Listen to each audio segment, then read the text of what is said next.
기도하고 하나님 말씀 전하도록 하겠습니다. 사랑이 많으신 하나님, 참으로 감사드립니다. 피곤한 가운데 우리를 이 자리로 불러 모아주시고 하나님을 전심을 다해 예배할 수 있게 해주심에 감사드립니다. 하나님, 우리의 마음과 뜻과 정성을 다하여 오로지 하나님 한 분만을 예배하길 소망합니다. 다른 것을 바라보는 것이 아니라 나를 구원하신 예수 그리스도만을 바라보길 소망합니다. 주님, 나의 삶에 참된 주인 되어주시고 참된 인도자 되어주시옵소서. 이 모든 말씀 우리와 영원히 함께 하시는 예수 그리스도의 이름으로 기도했습니다. 아멘. 말씀에 들어가기에 앞서 여러분께 먼저 부탁드릴 것이 있습니다. 하나는 제가 지금 영유치부 전도사로 사역을 하고 있는데 생각나실 때마다 영유치부 아이들을 위해 기도해 주시면 대단히 감사하겠습니다. 얼마 전 유치부 예배 때 있었던 일입니다. 제가 영유치부 친구들에게 하나님께서 왜 우리를 위해 왜 예수님을 보내주셨을까라는 질문을 했는데 그 질문의 아이들은 우리를 사랑하셔서 우리를 위해서 십자가에 못 박혀 돌아가심으로 구원해 주시기 위해서요 라는 대답을 했습니다. 저는 이 대답을 듣고 정말로 기쁘고 감사했습니다. 아이들이 이 믿음이 잃지 않고 잘 이어나갈 수 있도록 먼저 가정에서 잘 양육해 주시고 또 내 자식이 아니더라도 아이들을 바라볼 때마다 하나님께서 우리를 자녀 삼아 주셨듯이 아이들을 위해 사랑으로 기도해 주시면 대단히 감사하겠습니다. 또 한 가지는 어렸을 때부터 제가 이 부평 중부교회에서 자라오면서 이 강단에 서서 말씀을 전하시는 목사님들과 또 전도사님들을 보면서 나는 언제 이 자리에 설까라는 그런 생각을 하게 되었습니다. 그렇게 언제 설지 모르는 이 자리를 대비하여 이제 기도로 설교를 준비하던 중에 이렇게 뜻깊은 이 사순절기에 예수 그리스도의 고난을 기억하는 이 사순절기에 하나님의 말씀을 전하게 되었습니다. 제가 간절히 바라는 것은 이 시간을 통하여서 하나님만이 드러나며 저희 연약한 인간의 모습이 아닌 하나님의 말씀만이 낫는 시간 되길 간절히 소망합니다.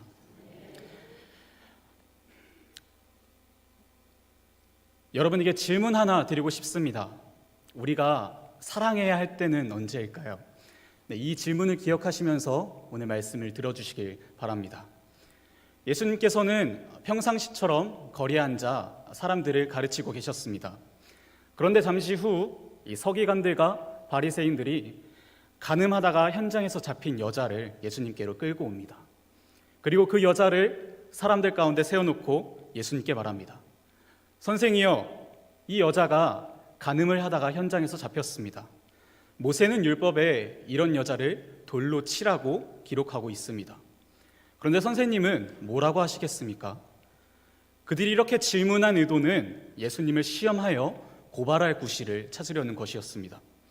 시간이 지나면 지날수록 이 서기관들과 바리새인들은 많은 유대인이 예수님의 가르침에 동요하였고 그들은 예수님의 존재와 가르침에 위기감을 느끼고 있었습니다.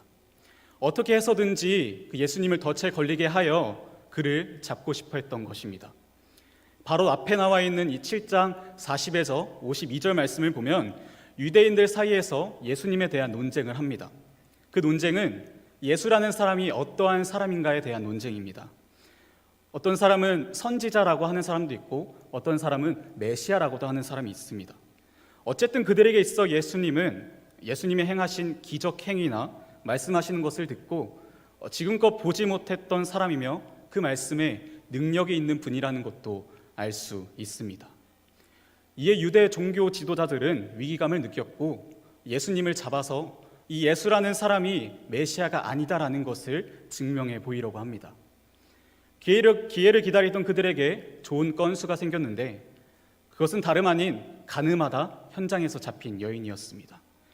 그들이 알고 있듯 많은 유대인이 들어왔듯이 이 율법에 따르면 간음한 여자는 돌로 쳐서 죽이라고 기록되어 있습니다. 간음은 아주 심각한 죄 중에 하나였습니다. 이 여자는 율법에 의하면 당연히 죽을 죄를 지은 것이며 죽어야 마땅한 여자였습니다. 그런데 왜 이런 사실을 잘 알고 있는 서기관들과 바리새인들은 이 여자를 예수님께 끌고 왔을까요? 왜 이 여자를 통해서 예수님을 시험하려고 한 것일까요? 만약 예수님이 이 여자에게 모세의 율법을 적용해서 돌로 죽이라고 한다면 예수님이 사람들에게 사랑과 자비 그리고 용서를 가르치시는 것과는 대비되는 판결이 되는 것이고 죄인들의 친구인 예수님이 이제는 더 이상 죄인들의 친구 혹은 예수님은 곧 사랑이다라는 이 명제가 성립이 되지 않습니다. 그렇게 된다면 그를 믿고 따르던 많은 유대인이 그를 떠날 것이라고 이 유대 종교 지도자들은 생각했을 것입니다. 또 한 가지, 예수님이 만약 이 여자에게 사형을 판결한다면 그것은 당시 로마법에 위배되는 것이었습니다. 유대인들에게는 누구도 사람에게 사형을 구형할 수 있는 권리가 없었습니다. 한 예로 예수님께서 십자가에 돌아가시기 전 빌라도의 법정에 섰을 때 빌라도가 대제사장들과 종교 지도자들을 향하여 이렇게 말을 합니다. 요한복음 18장 31절에서 너희가 그를 데려다가 너희 법대로 재판하라. 유대인들이 이르되 우리에게는 사람을 죽이는 권한이 없나이다 하니 라고 기록하고 있습니다. 즉 서기관들과 바리새인들은 예수님이 사형을 판결한다면 그것은 로마법에 위배되는 판결을 하는 것이므로 로마의 반역자로서 예수님을 로마 군인들에게 고발하여 넘길 생각이었습니다. 반대로 만약 예수님이 이 여자를 살려주라고 한다면 간음이 죄가 아니라고 말하는 것처럼 되어 예수님이 모세의 율법을 어기는 것을 사람들에게 가르치는 선생이 되는 것입니다. 모세의 율법은 유대인들 신앙의 기초이자 기준이 되는 아주 중요한 법이었습니다. 그런데 예수님이 율법에 위배되는 가르침을 사람들에게 함으로 거짓 선생이 된다면 사람들은 예수님을 더 이상 따르지 않게 될 것이라고 이 서기관들과 바리새인들은 생각했을 것입니다. 예수님은 어떤 대답을 하든 간에 이 서기관들과 바리새인들이 만들어 놓은 덫에 걸리게 되어 있습니다. 그러나 그들의 예상과는 달리 예수님은 아무런 반응을 하지 않고 가만히 몸을 구부리고 손가락으로 땅에 무엇인가를 씁니다. 바리새인들과 서기관들이 이 장면을 봤을 때 어떤 반응을 보일까요? 그들은 그 급한 마음에 다그쳐 묻습니다. 선생님, 빨리 대답하십시오. 이 여자를 어떻게 해야 합니까? 그들의 물음에 예수님은 몸을 일으켜 말씀하십니다. 너희 가운데서 죄가 없는 사람이 먼저 이 여자에게 돌로 치라. 그리고 다시 몸을 굽혀 땅에 무엇인가를 쓰십니다. 예수님의 대답을 기다리던 이 많은 사람에게 침묵이 흐르고 예수님께서 땅에 쓰신 것을 보고 한 사람 한 사람씩 양심의 가책을 내리며 들고 있던 돌을 내려놓고 그 자리를 떠납니다. 서기관들과 바리새인들 역시 예수님의 말을 듣고 그 자리를 떠납니다. 그곳에는 이제 여자와 예수님 단 둘만 남았습니다. 여자여, 사람들은 어디에 있느냐? 너를 정죄한 사람이 단 한 사람도 없느냐? 여자가 이렇게 대답합니다. 주님, 한 사람도 없습니다. 예수님이 다시 말씀하십니다. 나도 너를 정죄하지 않는다. 가서 이제부터는 다시 죄를 짓지 마라. 사실 오늘 말씀은 우리가 많이 들었고 잘 알고 있는 이야기 중 하나입니다. 이 말씀을 들으시면서 여러분은 어떤 묵상을 하십니까? 마음에 들려오는 하나님의 음성은 무엇입니까? 보통의 경우 이 말씀의 주제를 정한다면 예수님과 예수님을 시험하려는 유대 종교 지도자들 사이의 관계라고 말할 수 있습니다. 그런데 제가 오늘 본문에서 집중하고자 하는 것은 그 예수님과 예수님을 시험하려는 그 자들의 관계가 아닌 예수님과 잡혀온 여자의 이야기에 초점을 맞추려고 합니다. 여기 한 여자, 비난을 받아 정죄를 받아 마땅한 한 여자가 자리에 서 있습니다. 많은 사람이 여자가 비난받아 마땅하다고 생각했죠. 심지어 몇몇은 이 여자가 죽어야 한다고 생각했습니다. 예수님의 판결만을 기다리며 많은 이가 무서운 눈길을 보내며 이 여자 앞에 서 있습니다. 비참한 여자는 자신을 비난하는 군중 앞에 분명 자신의 가늠한 죄가 드러났다는 수치심과 사람들이 어떻게 해서든 죽이려고 하기에 큰 두려운 마음을 가지고 서 있었을 것입니다. 아마 자신의 실수를 후회하고 있었는지도 모릅니다. 죽음 앞에 선 사람처럼 그녀의 지나간 삶을 뒤돌아보며 눈물을 흘리고 있었는지도 모릅니다. 그러나 서기관들과 바리새인들에게 이 여자는 정죄받아 마땅하고 죽어야 하는 여자였으며 그들에게선 어떠한 긍휼도 어떠한 자비도 찾아볼 수 없었습니다. 그들은 그녀의 수치심도 그녀의 자존심도 그녀의 두려움도 아랑곳하지 않았습니다. 그들에게 이 여자는 한 사람이 아닌 단지 예수님을 잡아야 하는 그 목적을 이루기 위한 수단으로서 이용된 것입니다. 서기관들과 바리새인들은 율법에 대한 열심은 있었지만 사람을 향한 긍휼한 마음은 전혀 없었습니다. 하나님은 사람들을 위해 율법을 주셨지만 이 서기관들과 바리새인들에게는 사람보다 율법이 더 중요했을 뿐만 아니라 사람이 율법을 위해 존재하는 것처럼 여겨졌습니다. 분명 그들도 우리는 모세의 율법을 따를 뿐이야 라고 이렇게 항변할 수 있을 것입니다. 그러나 자세히 살펴보면 그들의 의도는 전혀 다른 곳에 있었습니다. 그들이 정말로 하나님을 사랑하기 때문에 율법을 지킨다고 했다면 최고의 계명인 내 이웃을 내 몸같이 사랑하라는 말씀을 지켰을 것입니다.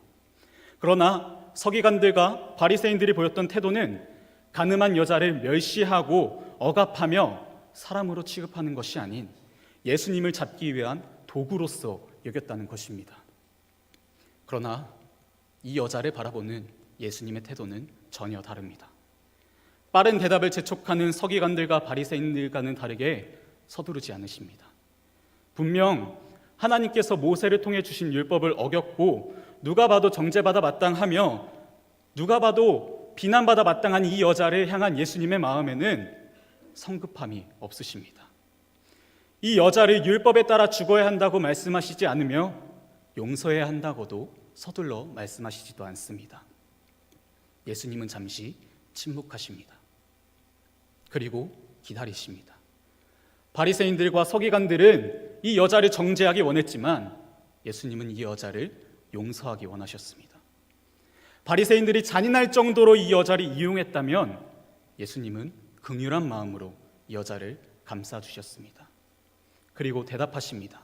그래, 너희 말처럼 이 여자는 죄를 지었어. 너희 말대로 돌로 쳐. 다만 너희 가운데서 죄가 없는 사람이 돌로 쳐라. 이 대답에서 예수님은 여자의 죄를 인정하셨고 간음이 죽을 만한 죄라는 것도 인정하십니다. 사실 예수님의 사역들을 보면 이 부당한 것에 대해서는 예수님께서는 할 말은 하시는 분입니다. 마태복음 12장 이하에 예수님께서 귀신이 들려 눈이 멀고 말 못하는 사람을 데리고 와 고쳐주셨을 때 무리는 다 다윗의 자손이라고 이야기하지만 이 바리새인들은 바알세불의 힘을 빌려 귀신을 쫓아낸다고 말하였습니다.